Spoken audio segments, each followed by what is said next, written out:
filled with noise and excess, minimalism teaches us the value of simplicity. It reminds us that happiness doesn't come from having more, but from appreciating what we already have. It's not about owning less, it's about making space for more meaning, more clarity, and more peace in our lives. Good morning, everyone. We, the students of Class 11, are here to present today's assembly on a theme that speaks to both the heart and mind, the philosophy of minimalism. To begin this meaningful assembly, I now invite the school choir to lead us in prayer.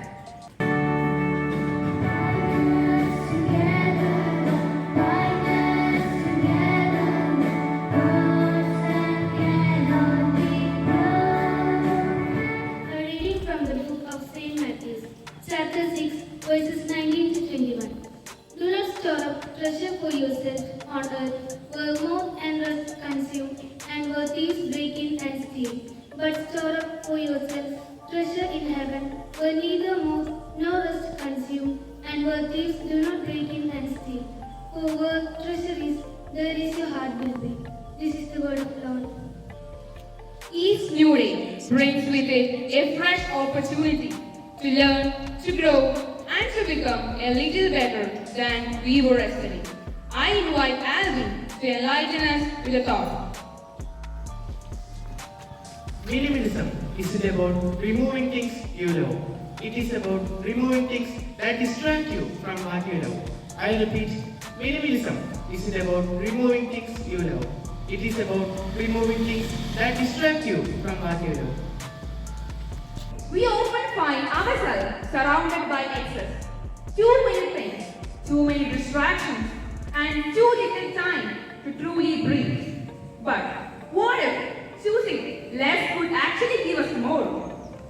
Today's kit takes a closer look at the philosophy of minimalism, a lifestyle that encourages to focus on what is truly important and let go what we don't need.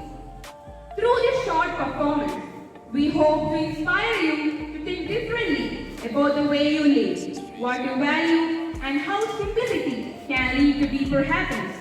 I invite Neha, Christy, Marie, Ria, and Krishna. Organized chaos. The philosophy of minimalism in modern life. Characters. Ria, dramatic, hoarder of everything, emotionally attached to socks. Tanya, sarcastic minimalist, Marie Kondo disciple, owns only 3 pens and no regrets. Scene 1, the bedroom of Duke.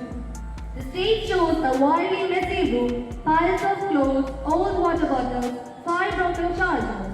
Ria is in the center, dramatically holding a glittery notebook. This notebook, it holds all my classic secrets. I can't throw it. Ria, your room looks like a documentary on emotional damage. It's organized chaos. I know exactly what my 2012 bodyguard from my tuition teacher is. Is this what you mean by soulmate? That's so fluffing tender. Thank you very much. Listen, you don't need to own everything to hold on to memories. Try minimalism. I only own 1 fork. 1. That's not minimalism. That's a cry for help. Scene 2, the minimalist challenge. Tanya places a large box on the floor. Everything you haven't used in 6 months. Toss it in this box. Come on, it's called decluttering. But what if I go to a rave? You haven't been to a party since 2020. That glow stick has expired. It's now a statistic. Fine, but I'm keeping my glitter pen collection. How many do you have? 67, and one that sparkles only during full moon. I'm scared of your stationery. They both collapse laughing. Ria hands over a box of random junk with a teary smile. Scene 3, the Zen disaster. 2 weeks later, same room, visibly sterile, white bedsheet, one pen on the table. Ria walks in dramatically, dressed in all beige, sipping water from a mason jar. Ria, why does your room look like a hospital waiting area? I'm not a minimalist. I only drink room temperature water, whisper affirmation to my plants, and I eat air fried eggs. But what happened to few glitter pens. I donated them to the International Society for Sparkle Deprivation. That's not real. Neither is emotional attachment. I don't sleep on a yoga mat. It aligns my chakras and my back pain. Okay, Gandhi, but you had a queen size bed 3 days ago. That's not for people with the baggage. I travel light, mentally and physically. I only cry in office now.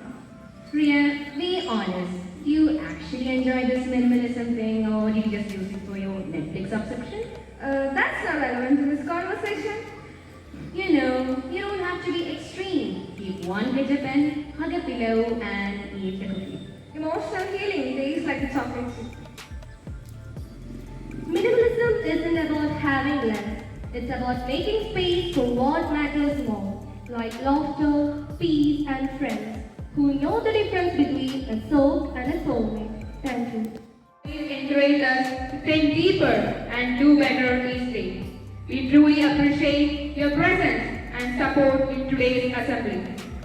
Let us all rise for the pledge, a reminder of our duties as responsible citizens and our commitment to our nation. I welcome Varada to lead us with the pledge. Attention! India is my country. All Indians are my brothers and sisters.